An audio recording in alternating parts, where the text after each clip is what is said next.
Monsieur le maire, je voudrais saluer l'heureuse initiative que vous avez prise avec votre conseil municipal en érigeant ce magnifique monument à la mémoire de Lat Dior Ngoné Latyr Diop. Lat Dior Ngoné Latyr Diop, figure centrale de notre panthéon national.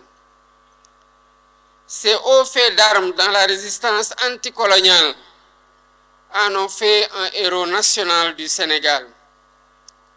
Le Damel du Cayor a tenu tête à la France coloniale durant plus d'un quart de siècle. Il a accompli cet exploit avec des moyens techniques et militaires relativement limités, dans un contexte d'offensive généralisée des puissances impériales européennes, décidées à se partager l'Afrique, continent que le commerce atlantique de la traite des esclaves avait déjà durement éprouvé.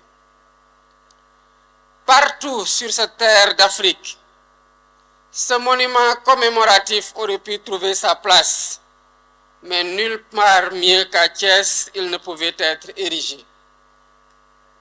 Il y fait l'écho à l'avenue éponyme du héros national déjà situé au cœur de son espace urbain. C'est bien à Thiès, à l'époque un village du Tchangin, toponyme aujourd'hui déformé en Diakhen, que le Damen à peine élu rassembla son armée en vue de restaurer la souveraineté du Kayor sur les provinces amputées du royaume par la colonie. Nombreux furent les combattants qui tombèrent au champ d'honneur en ce jour mémorable du mois de mai 1863. Ce fut là tout le début d'une carrière politique exceptionnelle de plus d'un quart de siècle de luttes acharnées menées par Lat Dior Diop pour la défense de la souveraineté de son pays. Le fin stratège qu'il fut était doublé d'un homme politique avisé.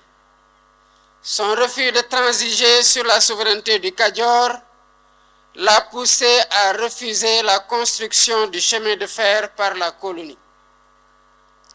Dekhelé, où il rencontra son destin, relève plus des divisions de la classe politique du royaume que de la puissance de feu de l'armée coloniale. Il y est tombé, les armes à la main, faisant sienne la devise des pros: on nous tue, mais on ne nous déshonore pas.